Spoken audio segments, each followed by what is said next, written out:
toujours dans votre actu du jour lii nag mooy seen actu humeur suñu nee actu humeur nag actu humour du jour tey biñ leen di maanaam mooy ki nga xamante ni daal benn maire la bu tudd Fatou maire boobu nag yaakaar naa ni dafa am benn doomam boo xamante ni dafa bokkoon ci manifestation Ousmane Sonko yi fi amoon.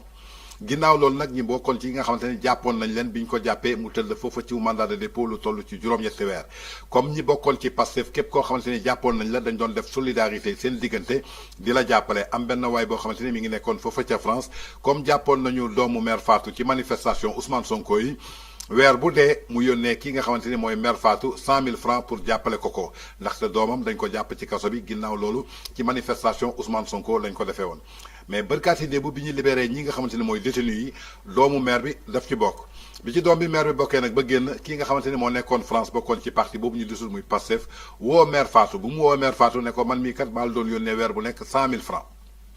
100 000 yooyu ma la doon yónnee nag dama la ko doon jàppale ndaxte sa doom dañ ko jàppoon ci kaso bi mais comme léegi sa doom génn na jàppal ni que 100 000 francs yi dakk na maire Fatou nag nee na du dégg 100 000 francs yi dakk na nee na doom boobu ñu jàppoon ci manifestation bi foog bu delluwaat tëdd rëbës ndaxte 100 000 francs yi warul dàkku à vous de juger maire bi daal boobu ba tey mi ngi jooy nee na doom bi nañ ko jëlaat yóbbu ko ci kaso bi ndaxte 100 000 francs yi warul dàkk